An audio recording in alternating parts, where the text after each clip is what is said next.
Well, with this week's Cardiology Countdown, we'll begin with an interesting study looking at the impact of the COURAGE trial.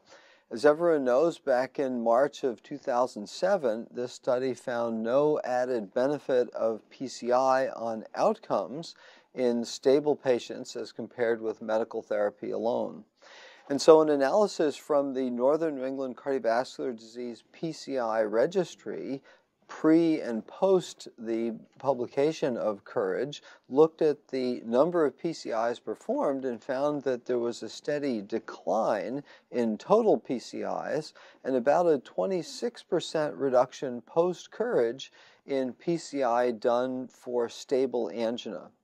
For other indications such as STEMI or unstable angina, that stayed roughly the same, down about 5%, but a bigger change in PCI for stable angina, and thus an apparent evidence-based change in practice.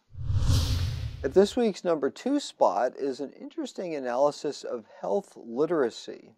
This was an analysis done and a survey done in the Kaiser Permanente health system, and thus everyone having insurance, in outpatients with heart failure. They used standard surveys to look at health literacy and found that about 17.5% were characterized as having low health literacy. Now, these patients were older and generally sicker with more comorbidities. But interestingly, they found a higher associated mortality. It was about a twofold increased mortality, even when adjusting for multivariate analysis of the different characteristics. Hospitalization was not significantly higher in the adjusted analysis. And so this calls attention to health literacy as potentially a factor in higher mortality, and one that hopefully we can impact on.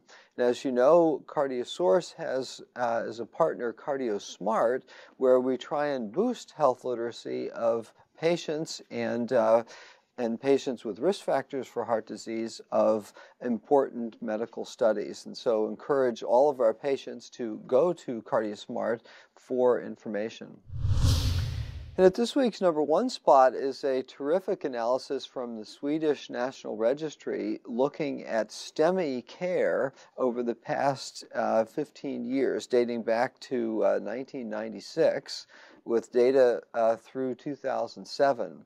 They looked at the use of reperfusion that increased from 66% up to 79%, but a much more dramatic increase in the use of evidence-based medical therapies, where use of statins went from 23 up to 83%.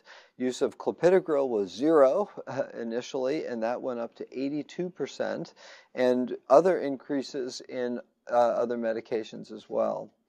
And then, of course, they were interested to see what impact that may have had on outcomes, and they saw dramatically lower mortality rates in hospital at 30 days and at 1 year, with the 1-year mortality going from 21% down to 13.3%. And obviously some of these will be related to the changes in care, and so I think encouraging evidence from this ongoing registry to see that all of the application of medical advances turns into improved outcomes for our patients. And so for this week's Cardiology Countdown, I'm Chris Cannon.